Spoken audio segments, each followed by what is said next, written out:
Campesino. Hardworking, greedy, and hopeless. There are many campesinos who live in Bani, a small part of the Dominican Republic with a very poor but strangely beautiful culture.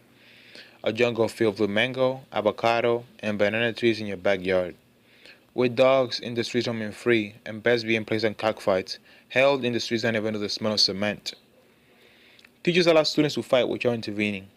Few people had TVs in the house, and most of the time it was off because a blackout occurred every 30 minutes. The kids who didn't work were free during the day to do what they wished, while their parents worked in the fields.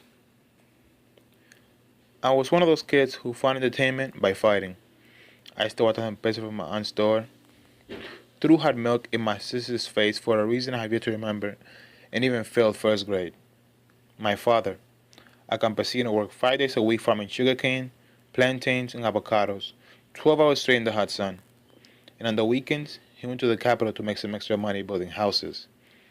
He worked, and I fought. He never said it out loud, but I could always hear his disappointment. Who the hell fails first grade? He knew we needed something different if we were going to be any different. We needed hope, something the campesinos knew very little of. So my mother went to the United States to visit her sister, using a visitor's pass, and came back a few months later to tell us we had received the visa cards. We were all surprised. We didn't know what type of deal she had made with the mob, as it was rare for anybody in our community to receive the visa cards. Most were 80 years old and had never even seen one. The day to leave arrived. From Bani, it took us 2 hours in an old 1960s bus filled with over 100 people to reach the airport. Once we arrived, we had to go up some electric stairs. My siblings and I were so scared. We had never seen anything like that. It took us 10 minutes to go up. All I could think about was all the family and friends that I had left behind, and even worse, all the new friends that I had to make. We landed in Boston on the late night of February 30, 2005, completely lost. What I remember most was all the bright lights and the smell of fried chicken that filled the city. 2 weeks passed and we enrolled in school. I felt deeply alone there because I had no friends, no family, and in the entire class, only 2 people spoke Spanish. They all ignored me like a shadow in the darkness.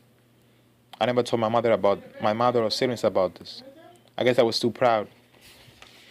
I figured out that watching cartoons like SpongeBob might teach me simple words in English, and I started to comprehend the teachers a little. By the time I reached the 7th grade, the system moved me up to where fluent English speaking students were, and I felt grateful because I knew that I could succeed. I had changed, and I was not that troublemaking, immature little boy who knew nothing, wanted to be nothing, and was going to be nothing. Today, the 6-year-old boy who was addicted to fighting wants to be the guy who stops the fights. I've grown fond of criminology, and especially detectives, and in the near future, I hope to be one. On June 12, 2015, I will graduate high school. I hope that my parents embarrass me by screaming from the crowd, "Ese es mi hijo," that's my son, and the words of my father, "Who the hell fails first grade?" fade from memory.